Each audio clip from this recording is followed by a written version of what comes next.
പറ്റിയാണ് സംസാരിച്ചുകൊണ്ടിരിക്കുന്നത്. ഗിദെയോൻ, ന്യായാധിപന്മാരുടെ പുസ്തകം 6-ാം അധ്യായത്തിലേക്കാണ് നമ്മൾ കഴിഞ്ഞ ദിവസങ്ങളിൽ ചിന്തിച്ചു. ഗിദെയോന് ദൈവത്താൽ വിളിക്കപ്പെടുകയാണ്. ഒരു ശുശ്രൂഷയ്ക്ക് വേണ്ടി ഗിദെയോൻ തിരഞ്ഞെടുക്കപ്പെടുന്നു. എന്നാൽ അതിനുള്ള കഴിവ് അവനില്ലാഞ്ഞിട്ടും അവന്റെ ആ വില്ലിങ്നെസ് കണ്ടുകൊണ്ട് എന്ത് ചെയ്യുകയാണ്? ദൈവം അവനെ സംബോധന ചെയ്യുന്നു, അല്ലയോ പരാക്രമശാലി. അവൻ യാതൊരു പരാക്രമവും ചെയ്തിട്ടില്ലെങ്കിലും അവന്റെ ആ വലിയ ആഗ്രഹത്തെയും ഒരുക്കത്തെയും കണ്ടവനായ ദൈവം എന്ത് ചെയ്യുകയാണ്? അവനെ പരാക്രമശാലി എന്ന് വിളിച്ച് ഒരു വലിയ ശുശ്രൂഷയ്ക്ക് വേണ്ടി അവനെ ഒരുക്കിയെടുക്കുകയാണ്. 14-ാമത്തെ വാക്യം നമ്മൾ വായിച്ചു. അപ്പോൾ യഹോവ അവനെ നോക്കി, നിന്റെ ഈ ബലത്തോടെ പോക എന്ന് പറഞ്ഞു. നിന്റെ ഈ ബലത്തോടെ പോകാം. പ്രിയ ദൈവത്തിന്റെ കുഞ്ഞുങ്ങളെ, ദൈവം നമുക്ക് തന്നിരിക്കുന്ന ഈ ബലം, ദൈവം നമുക്ക് തന്നിരിക്കുന്ന ഈ കൃപ, ഇത് മതി നമ്മുടെ ദൈവത്തിന് നമ്മളെ ഉപയോഗിക്കുവാൻ. നമ്മൾ ദൈവത്തിന്റെ കരങ്ങളിലേക്ക് പൂർണ്ണമായി സമർപ്പിക്കപ്പെട്ടവരായി ദൈവത്തിന് വേണ്ടി നമ്മൾ ഒരുക്കപ്പെടുമ്പോൾ നമ്മെ തന്റെ നാമത്തിന്റെ പുകഴ്ചയ്ക്ക് വേണ്ടി ഒരുക്കിയെടുക്കുവാൻ അവൻ ശക്തനാണ്. പിന്നീട് നമ്മൾ ചിന്തിച്ചു, അവനപ്പോൾ പറയുന്നത്, അവനോട്, അയ്യോ കർത്താവേ, ഞാൻ ഇസ്രായേലിനെ എങ്ങനെ രക്ഷിക്കും? മനശ്ശയിൽ എന്റെ കുലം എളിയതും എന്റെ കുടുംബത്തിൽ വെച്ച് ചെറിയവരുമല്ല. നമുക്ക് പൂർണ്ണമായ ഒരു സമർപ്പണം, ഒരു താഴ്മയുമാണ് അവിടെ കാണുന്നത്. അപ്പൊ ദൈവത്തിന്റെ വേലയ്ക്ക് വേണ്ടി ഒരുക്കപ്പെടുന്ന ഒരു ദൈവത്തിന്റെ പൈതലിന് ഉണ്ടായിരിക്കേണ്ട സ്വഭാവം എന്താണ്? ഈ പറയുന്ന താഴ്മ. എനിക്ക് കഴിവില്ല കർത്താവേ, എന്നാൽ നിന്റെ ശക്തി എനിക്ക് തന്നാൽ, നിന്റെ കഴിവ് എനിക്ക് തന്നാൽ, നിന്റെ സാമർഥ്യം എനിക്ക് തന്നാൽ ഞാൻ നിനക്ക് വേണ്ടി പ്രവർത്തിച്ചു കൊള്ളാമെന്നുള്ളതാണ് എപ്പോഴും നമുക്ക് ഉണ്ടായിരിക്കേണ്ട തീരുമാനം. നമ്മൾ കഴിഞ്ഞ ആഴ്ച ചിന്തിച്ചു, ദൈവം തന്നെ വലിയ ശക്തി അയക്കുന്നത് എവിടെയാണ്? മൺപാത്രങ്ങളിലാണ്. മൺപാത്രങ്ങളിൽ ദൈവം അയക്കുന്നവനാണ്. നമ്മുടെ കഴിവും നമ്മുടെ സാമർഥ്യവും നമ്മുടെ വിദ്യാഭ്യാസവും മിടുക്കും ഒന്നും കണ്ടുകൊണ്ടല്ല ദൈവം തന്റെ മക്കളായിട്ട് തന്നെ ശുശ്രൂഷയ്ക്ക് വേണ്ടി നമ്മളെ തെരഞ്ഞെടുത്തിരിക്കുന്നത്. പിന്നെ എന്താണ്? നമ്മൾ മൺപാത്രങ്ങളാണെന്ന് അറിഞ്ഞുകൊണ്ട് ബലഹീനമായ മൺപാത്രങ്ങളിലേക്ക് ദൈവത്തിന്റെ അതിശയമായ കരം നീട്ടി ദൈവത്തിന്റെ ശക്തി അവൻ അയക്കുന്നത് കൊണ്ടാണ് നമുക്ക് ദൈവസ്ഥലം എഴുന്നേറ്റ് നിൽപ്പാൻ കഴിയുന്നത്. ഒരു ദിവസവും നമ്മൾ നിലനിൽക്കുന്നത് ആ ദൈവത്തിന്റെ ശക്തി നമുക്കുള്ളത് കൊണ്ടാണ്. ദൈവത്തിന്റെ കൃപയെ നമ്മൾ വിട്ടിട്ട് ഒരു നിമിഷം പോലും നമുക്ക് ജീവിക്കുവാൻ കഴിയത്തില്ല. അതുകൊണ്ട് നമ്മൾ എന്ത് ചെയ്യുക? എപ്പോഴും കൃപയിൽ ആശ്രയിച്ചുകൊണ്ട് നമ്മൾ മുന്നോട്ട് ജീവിക്കുന്നവരായിരിക്കണം. 25-ാമത്തെ വാക്യത്തിലോട്ട് വരുമ്പോൾ നമുക്ക് ദൈവ വേലയ്ക്ക് വേണ്ടി ഒരുക്കപ്പെടുന്ന ഒരു ദൈവത്തിന്റെ പൈതല് കടന്നു പോകേണ്ട ചില പ്രോസസ്സ്. ഇവിടെ നമ്മൾ വായിക്കുന്നത്, അന്ന് രാത്രി യഹോവ അവനോട് കൽപ്പിച്ചത്, നിന്റെ അപ്പന്റെ ഇളയ കാളയായി 7 വയസ്സുള്ള രണ്ടാമത്തെ കാളയെ കൊണ്ടുവന്ന് നിന്റെ അപ്പനുള്ള ബാലിൻ ബലിപീഠം ഇടിച്ച് അതിനരികെയുള്ള അശേര പ്രതിഷ്ഠകളെ വെട്ടിക്കളക. ഈ ദുർഗത്തിന്റെ മുകളിൽ ദൈവമായ യഹോവയ്ക്ക് നിയമപ്രകാരം ഒരു യാഗപീഠം പണിയണം. നമുക്ക് ദൈവ ശുശ്രൂഷയ്ക്ക് വേണ്ടി ഒരുക്കപ്പെടുന്ന ദൈവത്തിന്റെ കുഞ്ഞുങ്ങള് വെറുതെ അങ്ങ് ശുശ്രൂഷ ദൈവം താല്പര്യപ്പെടുന്നില്ല. ഒരു വില അവര് കൊടുക്കേണ്ടത് ആവശ്യമാണ്. ഒരു വില കൊടുത്തേ പറ്റത്തുള്ളൂ. ഹല്ലേലൂയ. ദൈവത്തെ സ്നേഹിക്കുവാൻ നമ്മൾ താല്പര്യപ്പെട്ട് ദൈവത്തെ ഹല്ലേലൂയ മാനിക്കുവാൻ നമ്മൾ ഇറങ്ങി തിരിക്കുമ്പോൾ ഒരു വില കൊടുത്തേ പറ്റും. ഇവിടെ ഒരു വലിയ വിലയാണ് ആവശ്യപ്പെടുന്നത് ദൈവം. എന്താണ്? നിന്റെ ആ അപ്പന്റെ ദേവനെയും എല്ലാം വെട്ടിക്കളഞ്ഞിട്ട് അതിനുള്ളിൽ എന്ത് ചെയ്യണം? യഹോവയ്ക്ക് നിയമപ്രകാരം ഒരു യാഗപീഠം പണിയണം. എങ്ങനെയും പണിഞ്ഞാൽ പോരാ, അല്ലെങ്കിൽ അപ്പൻ ആരാധിച്ചതിന്റെ പുറത്ത് ആരാധിച്ചാൽ പോരാ. നമ്മൾ പറയത്തില്ലയോ, ഞങ്ങൾ പാരമ്പര്യമായിട്ട് ഇത് ചെയ്തു വരുന്നവരാണ്. ദൈവം ആഗ്രഹിക്കുന്നതാണ് ആ പാരമ്പര്യത്തെ എല്ലാം തള്ളിക്കളഞ്ഞിട്ട്, ആ പാരമ്പര്യത്തെ ഒക്കെ തട്ടി ഉടച്ചു കളഞ്ഞിട്ട് എന്ത് ചെയ്യണം? അവിടെ ദൈവത്തിന്റെ വചനപ്രകാരം നിയമപ്രകാരം ഒരു യാഗപീഠം പണിതിട്ട് എന്ത് ചെയ്യണം? ദൈവത്തെ ആരാധിക്കണം. ഹല്ലേലൂയ. നമ്മുടെ ഇഷ്ടം പോലെ ആരാധിച്ച പോലെ എന്ത് ചെയ്യണം? ദൈവത്തിന്റെ വചനത്തിൽ പറയുന്ന പ്രമാണം അനുസരിച്ച്, ദൈവത്തിന്റെ വചനത്തിന്റെ ആ നിർദ്ദേശം അനുസരിച്ച് നമ്മൾ എന്ത് ചെയ്യണം? ഒരു യാഗപീഠം പുതുതായിട്ട് നമ്മൾ പണിയേണ്ടത് ആവശ്യമാണ്. ഹല്ലേലൂയ. പഴയത് പോരാ, അതിന് പുറത്ത് ഏച്ചു വെട്ടുന്നതല്ല ആത്മീയ ജീവിതം. പിന്നെ എന്താണ്? പുതുക്കപ്പെടുന്ന അനുഭവമാണ്. ഒരുവൻ ക്രിസ്തുവിലായവൻ ആരാണ്? അവൻ പുതിയ സൃഷ്ടിയാണ്. പഴയതെല്ലാം കഴിഞ്ഞു പോയിട്ട് അവരൊരു പുതിയ സൃഷ്ടിയായി രൂപാന്തരപ്പെട്ട് ദൈവത്തിന് വേണ്ടി പുതുക്കത്തോടുകൂടെ വേല ചെയ്യുന്നതാണ് ഹല്ലേലൂയ നമ്മെ കുറിച്ചുള്ള ദൈവത്തിന്റെ ആഗ്രഹം. ഇവരെന്തിയാണ്? ഗിദെയോൻ അത് അന്ന് രാത്രി തന്നെ ചെയ്തു, മാറ്റിവെച്ചില്ല.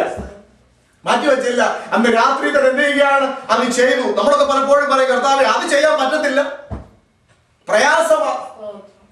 ഞാൻ അപ്പന്റെ ബലിപീഠം വിളിച്ചാൽ അപ്പൻ പിണങ്ങും, എന്റെ കുടുംബാംഗങ്ങളെല്ലാം എന്നെ പുറത്താക്കും, ഈ സമൂഹം എല്ലാം ഇവിടെ വന്ന് ആരാധിക്കുന്നതാണ്, ഈ സമൂഹം മുഴുവൻ എനിക്ക് എതിരായി, ഞാൻ സമൂഹത്തിനെ ഒറ്റപ്പെടും. അതുകൊണ്ട് പറ്റത്തില്ല കേട്ടോ എന്നല്ല പറഞ്ഞത്. ഗിദെയോൻ അന്ന് രാത്രി തന്നെ എഴുന്നേറ്റ് എന്ത് ചെയ്തു? അല്പം പോലും താമസിക്കാതെ അതെല്ലാം ഇടിച്ച് പൊളിച്ച് കളഞ്ഞിട്ട് ഹല്ലേലൂയ യഹോവയ്ക്ക് ഒരു യാഗപീഠം പണിതിട്ട് അവർ യഹോവയെ ആരാധിച്ചു. Praise the Lord. ഇനി നോക്കിയാട്ടെ അതിന്റെ 34-ാമത്തെ വാക്യം. അപ്പോൾ യഹോവയുടെ ആത്മാവ് ഗിദെയോന്റെ മേൽ വന്നു. ഇതുപോലെ നോക്കുക, ദൈവം ഗിദെയോനെ വിളിച്ചു, ദൈവം ഗിദെയോന് വേണ്ട നിർദ്ദേശങ്ങളൊക്കെ കൊടുത്തു. ഗിദെയോൻ ഈ പറഞ്ഞ കാര്യങ്ങളെല്ലാം ചെയ്തെങ്കിലും ഇതുവരെയും ദൈവം വിളിച്ചിരിക്കുന്ന ആ വലിയ കാര്യത്തിന് ഒരുക്കപ്പെട്ടിട്ടില്ല. ഇനി എന്തോ വേണം അതിന്? സ്വന്തം ശക്തി കൊണ്ട് പറ്റത്തില്ല, സ്വന്തം കഴിവുകൊണ്ട് അത് പറ്റത്തില്ല, വിദ്യാഭ്യാസം കൊണ്ടത് പറ്റത്തില്ല. എന്ത് വേണം? യഹോവയുടെ ആത്മാവ് വരേണ്ടത് ആവശ്യമാണ്. അവൻ ഈ പറഞ്ഞ ദൈവം പറഞ്ഞ കാര്യങ്ങളെല്ലാം ക്രമീകരിച്ച് ചെയ്തു കഴിഞ്ഞപ്പോൾ എന്ത് ചെയ്തു? യഹോവയുടെ ആത്മാവ് ഗിദെയോന്റെ മേൽ വന്നു. അവൻ കാഹളം ഊതി ജനത്തെ എല്ലാം വിളിച്ചു കൂട്ടുവാൻ തുടങ്ങി. ഹല്ലേലൂയ. നമ്മൾ പരിശുദ്ധാത്മാവിന്റെ ആ ശക്തി കൂടാതെ ദൈവത്തിന്റെ വേല ചെയ്യാൻ നമ്മൾ ഒരിക്കലും വിചാരിക്കരുത് കേട്ടോ. അതുകൊണ്ടാണ് ശിഷ്യന്മാരോട് കർത്താവ് പറഞ്ഞത്, നിങ്ങൾ ഇപ്പോൾ പുറപ്പെട്ടു പോകരുത്. നിങ്ങൾ എന്ത് ചെയ്യണം? നഗരത്തിൽ പോയി എന്റെ ആത്മാവിന്റെ ശക്തിക്ക് വേണ്ടി കാത്തിരിക്കണം. പരിശുദ്ധാത്മാവ് നിങ്ങളുടെ മേൽ വരുമ്പോൾ നിങ്ങൾ ശക്തി പ്രാപിച്ചിട്ട് നിങ്ങൾ യെരൂശലേമിലും യഹൂദയിലും ശമരിയിലും ഭൂമിയുടെ അറ്റത്തോളം എന്റെ സാക്ഷികളായി തീരണം. ദൈവത്തിന്റെ ആത്മാവിന്റെ ആ പ്രവർത്തനം തമ്മിൽ ഉണ്ടായിരിക്കണം. ആത്മാവിന്റെ വലിയ ആ അഭിഷേകം നമ്മിലേക്ക് കടന്നു വരണം. അപ്പോഴാണ് നമ്മൾ എന്ത് ചെയ്യുന്നത്? കാഹളം ഊതി യുദ്ധസന്നദ്ധരായി മറ്റുള്ളവരെ പുറപ്പെടുവിക്കുവാൻ തക്കവണ്ണം ഉള്ള ശക്തീകരണവും ബലവും ഒരുക്കവും നമ്മുടെ ജീവിതത്തിൽ നമ്മുടെ കർത്താവ് നമുക്ക് തരുന്നത്. Praise the Lord. ഹല്ലേലൂയ. ഇനി നോക്കിക്കാണ്ട, ഗിദെയോൻ ഇത്രയും ചെയ്തു. ദൈവമാണ് അവരെ അയക്കുന്നത് പൂർണ്ണമായിട്ട് അറിയാമെങ്കിലും 36-ാമത്തെ വാക്യത്തില് ഗിദെയോൻ ദൈവത്തോട്, നീ അരുളി ചെയ്തതുപോലെ ഇസ്രായേലിനെ എന്റെ കയ്യാൽ രക്ഷിക്കുമെങ്കിൽ ഒരു ചെറിയ അടയാളം. തെറ്റിദ്ധരിക്കരുത് കേട്ടോ.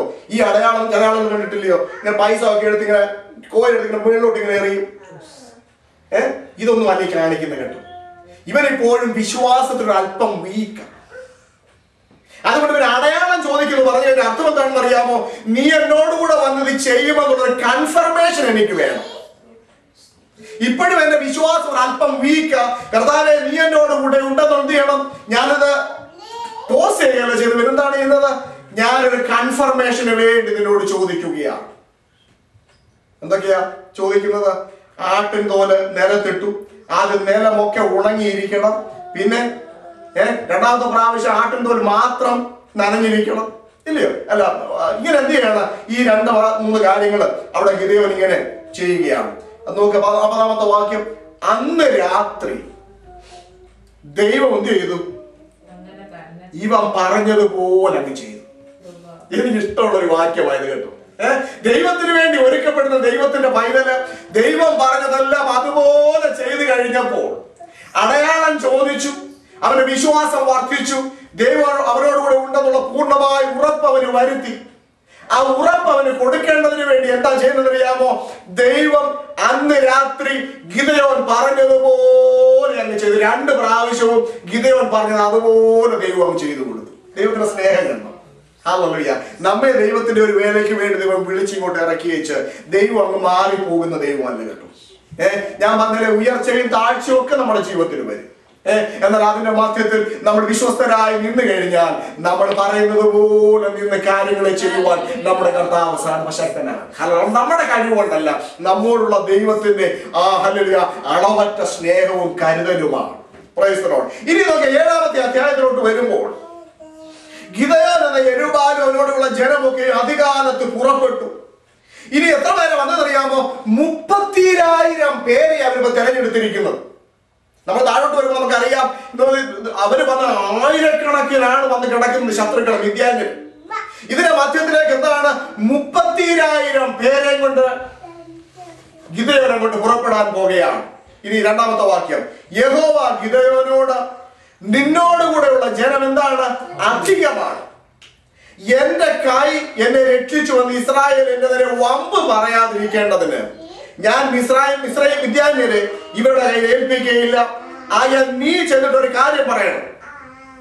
ആർക്കെങ്കിലും ഭയവും വീരത്വവും ഉണ്ടെങ്കിൽ എന്ത് ചെയ്യണം? അവര് പൊയ്ക്കോണം.